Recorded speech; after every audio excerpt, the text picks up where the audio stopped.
Toyota Yaris के launch ने इस सेगमेंट को वापस से हॉट कर दिया है, या फिर आप ये कह सकते हैं कि सेडान सेगमेंट में अब आपके लिए एक और अच्छा ऑप्शन मौजूद है। लेकिन अगर आप 8 से 14 लाख के बजट में पेट्रोल सेडान लेने की सोच रहे हैं तो कंफ्यूजन ये है कि क्या टोयोटा यारिस खरीदी जाए या फिर पहले से मौजूद होंडा सिटी, ह्यूंडई वर्ना, मारुति सियाज पर विश्वास किया जाए। आपकी इसी दुविधा को दूर करने के लिए हम लेकर आए हैं ये रिपोर्ट।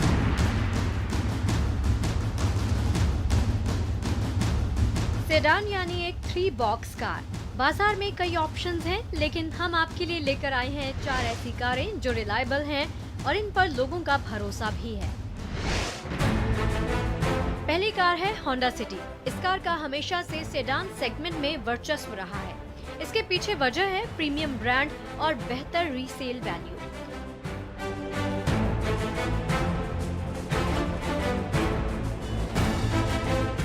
दूसरी कार है मारुति सियाज, जो अपनी माइलेज, कॉस्ट ऑफ मेंटेनेंस और रिलायबल ब्रांड के नाम पर लोगों को अपनी ओर आकर्षित करती है।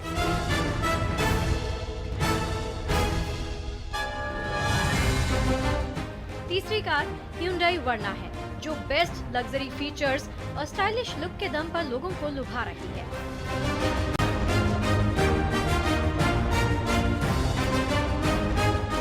और चौथी कार है टोयोटा यारिस, जो इस सेगमेंट के लिए नई है। फिलहाल इसकी बुकिंग हो रही है और अगले महीने से खरीदारों को मिलनी शुरू हो जाएगी।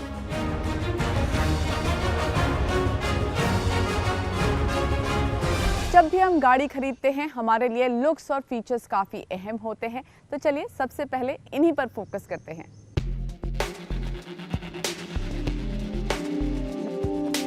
लुक और स्टाइल के मामले में टोयोटा यारिस थोड़ी नई लगती है, क्योंकि इसका डिजाइन इस सेगमेंट के बाकी कारों से अलग है। इसकी स्टाइलिंग प्रीमियम सेडान कारों की तरह है। फ्रंट ग्रिल बड़े साइज के हैं। हेडलैम्प को इस तरह से शेप दिया गया है कि इसका आधा हिस्सा फ्रंट में और आधा साइड में है।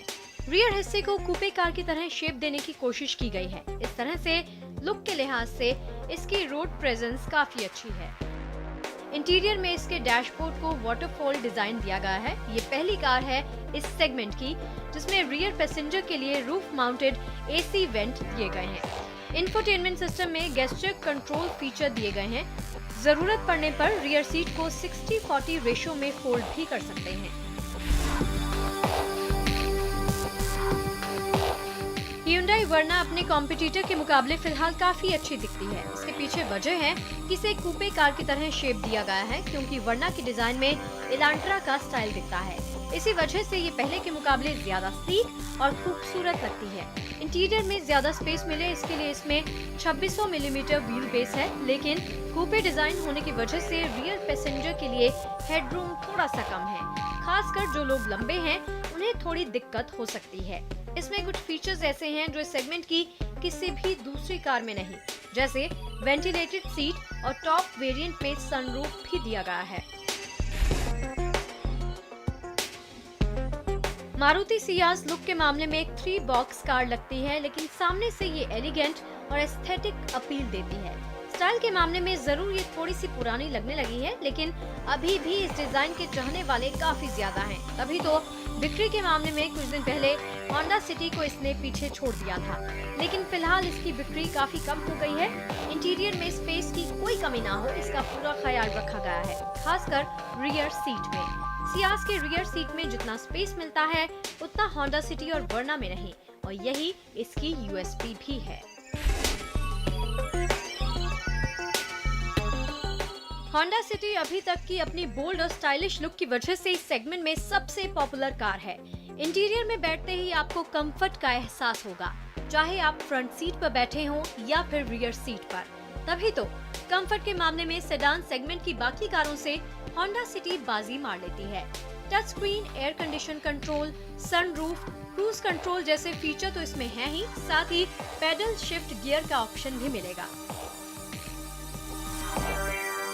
हमारे ऊंचे स्पीड ब्रेकर्स और गहरे खड्डों से भरी सड़कों पर हमें चाहिए एक ऐसी गाड़ी जिसका ग्राउंड क्लियरेंस ये सब कुछ आसानी से झेल सके, और साथ ही व्हील बेस भी ऐसा जिससे हमें केबिन में अच्छा स्पेस मिले। सो इन दोनों पैमानों पर ये चारों गाड़ियां कहां बैठती हैं, चलिए पता करते हैं।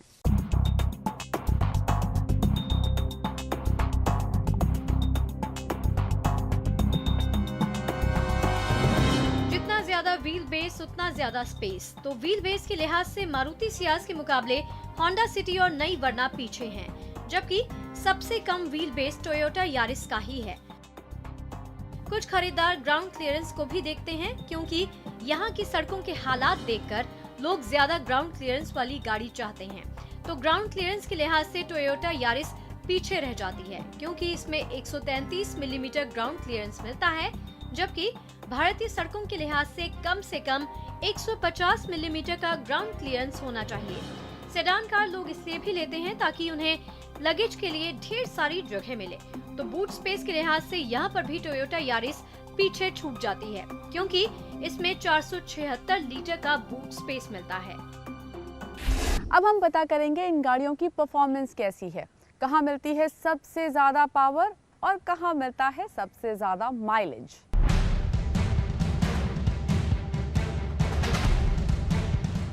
इंजन की बात करें तो टोयोटा यारिस को छोड़ दें तो इस सेगमेंट की सभी कारों में पेट्रोल और डीजल इंजन के ऑप्शन मिल जाएंगे।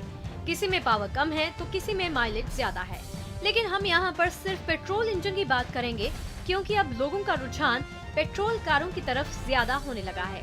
इन चारों कारों की इंजन पावर की बात करें तो मारुति सियाज का ही इंजन कैपेसिटी इसमें कम है, इसीलिए इसमें पावर भी कम मिलता है, जबकि इस सेगमेंट की बाकी कारों में 100 bhp से ज्यादा का पावर मिलता है।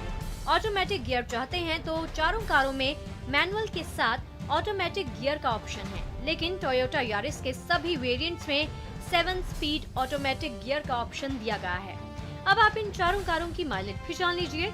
तो टोयोटा यारिस में 17 किलोमीटर का माइलेज मिलता है, जबकि मारुति सियाज की माइलेज 20 किलोमीटर है। सेफ्टी की बात करें तो टोयोटा यारिस बाजी मार लेती है, क्योंकि यारिस में कुछ फीचर्स ऐसे हैं जो इस सेगमेंट की बाकी कारों में नहीं, जैसे vehicle stability control, hill start assist control के साथ 7 एयर बैग, जबकि वर्ना में 6 एयर बैग, ABS और EBD फीचर्स दिए गए हैं।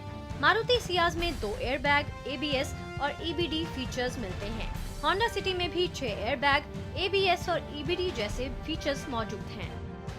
सारे फीचर्स हमने जान लिए, लेकिन अब सवाल ये है कौन से प्राइस पॉइंट पे हमें क्या मिल रहा है। तो चलिए पता करते हैं इन गाड़ियों की प्राइसिंग। Hyundai वर्ना की कीमत करीब 8 लाख से 12,55,000 रुपए के बीच में है। मारुति सियाज की कीमत 8 लाख से 10,75,000 रुपए है। होंडा सिटी की कीमत 8,90,000 से 14 लाख रुपए और टोयोटा यारिस की कीमत 8,75,000 से 14 लाख रुपए के बीच में है। इस तरह से कीमत के लिहाज से मारुति सियाज बाजी मार लेती है, लेकिन इसमें फीचर्स भी कम हैं। जब हम अफोर्डेबल बाइक खरीदने जाते हैं तो हमारे लिए ये अहम होता है कि बाइक की कीमत कितनी है और साथ ही ये भी कि बाइक की फ्यूल एफिशिएंसी कैसी है। तो वो कौन सी बाइक्स हैं जो कि इन दोनों पैमानों पर खरी उतरती हैं, और साथ ही कंपनी जो फ्यूल एफिशिएंसी का दावा करती है, क्या ये बाइक्स उतनी फ्यूल एफिशिएंसी देती हैं? चलिए पता करते हैं इस स्टोरी। पेट्रोल के प्राइस जिस तरह से बढ़ रहे हैं, उसको देखते हुए हर कोई फ्यूल एफिशिएंट बाइक चाहता है, और देश में हर टू व्हीलर कंपनियों के पास कोई ना कोई ऐसी बाइक है जो फ्यूल एफिशिएंट है। टीवीएस के पास स्टार स्पोर्ट, होंडा के पास CD 110, हीरो के पास HF डिलक्स और बजाज के पास प्लेटिना। लेकिन मैं आपके लिए एक ऐसी बाइक लेकर आया हूँ जो फ्यूल एफिशिएंट भी है, कंफर्टेबल भी है, और तीसरा कीमत भी वाजिब। वो है बजाज की प्लेटिना।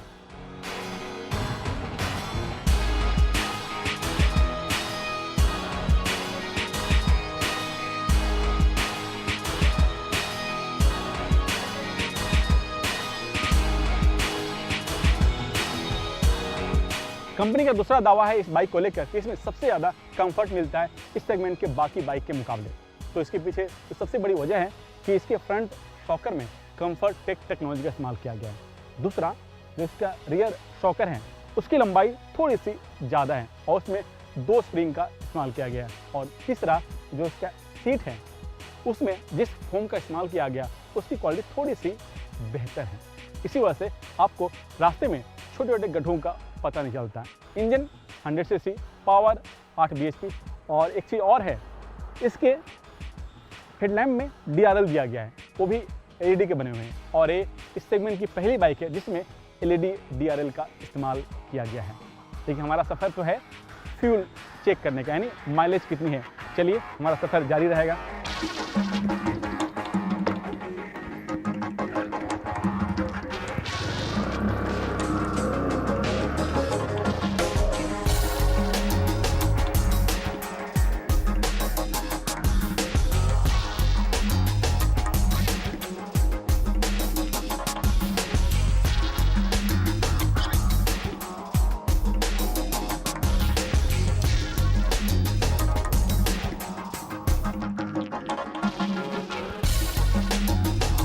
अब सबसे बड़ा सवाल कि जो कंपनी दावा कर रही है माइलेज की, क्या माइलेज इस बाइक में मिल रहा है या नहीं, इसका टेस्ट आप कैसे करेंगे। तो टेस्ट करने के कई तरीके होते हैं। ये जो सबसे आसान तरीका है कि आप फ्यूल पंप पर जाएं और वहां से आप अपने टैंक में फुल टैंक फ्यूल भरवाएं। और फ्यूल भरवाते समय दो चीज़ का ध्यान रखें। पहला चीज़ कि बाइक मेन स्टैंड पर खड़ा हो, और दूसरा जो फ्यूल का जो ढक्कन है हल्का सा उसके ऊपर तक आप फ्यूल भरवाएं। और तीसरी बात, फ्यूल भरवाने के बाद आपका जो मीटर रीडिंग है उससे आप नोट कर लें, या फिर आपका सेल फोन है तो सेल फोन से फ़ोटो को क्लिक कर लें ताकि आपको याद रहने में आसानी हो। फिर निकल पड़िए अपने सफ़र पर। हमारा सफ़र खत्म हो चुका है, अब बारी है इस गाड़ी की माइलेज बताने के लिए। तो माइलेज जानने के लिए सबसे पहले आप किलोमीटर आप नोट कर लें कि कितना किलोमीटर आपने सफ़र किया है, और जो पुराना किलोमीटर था, जो शुरुआती किलोमीटर था, उसको इससे माइनस कर ले। तो जो मेरा किलोमीटर ही बता रहा वो है 168 किलोमीटर, यानी मैं 168 किलोमीटर अभी सफ़र कर चुका हूँ, और जो पुराना जो मेरा किलोमीटर था, रीडिंग था, वो है 72, और इसको आप माइनस कर लें इससे, तो माइनस करने के बाद आता है 96 किलोमीटर। और अब बारी है कि इस टैंक में कितना फ्यूल आता है, उसके बाद हम बताएंगे कि इस बाइक का एक्चुअल माइलेज कितना है। तो चलिए फ्यूल भरवाते हैं।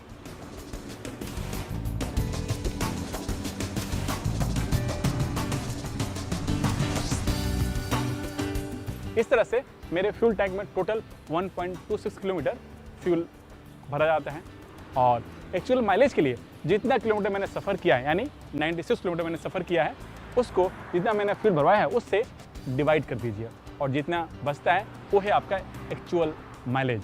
और डिवाइड करने के बाद जो माइलेज आता है वो है 76 किलोमीटर। मैं यहाँ पे एक चीज़ और बता दूँ कि माइलेज डिपेंड करता है कि आप बाइक कैसे चलाते हैं और किस हालात में चलाते हैं। जबकि मैंने इस बाइक को कम से कम 70-80 स्पीड में चलाया है। अगर आप इससे और स्लो स्पीड में चलाएंगे, नॉर्मल रोड में चलाएंगे, तो हो सकता है इससे कहीं ज़्यादा आपको माइलेज मिल जाए। अब बात ऑटो वर्ल्ड की खबरों की, जहां पर नई Hyundai Creta फेसलिफ्ट की बुकिंग शुरू हो चुकी है। तो चलिए देखते हैं क्या कुछ चल रहा है ऑटो वर्ल्ड में इस हफ्ते।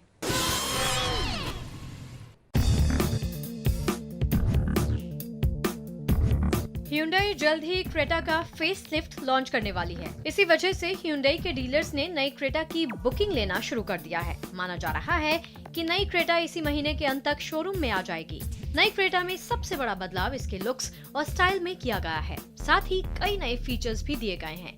गाड़ी इंजन और पावर में कोई भी बदलाव नहीं किया गया। पहले की तरह पेट्रोल और डीजल इंजन के ऑप्शन होंगे। इस सेगमेंट में बढ़ते कंपटीशन को देखते हुए कंपनी इसकी कीमत में बढ़ोतरी नहीं करेगी। वक्त आ चुका है आपके सवालों के जवाब देने का। जवाब देने के लिए मेरे साथ मौजूद हैं मशहूर ऑटो एक्सपर्ट टूटू धवन। हाय टूटू जी। पहला सवाल अविनाश कुमार द्विवेदी का है। 6.5 लाख रुपए का इनका बजट है। 5 सीटर या फिर 7 सीटर गाड़ी ये ढूंढ रहे हैं।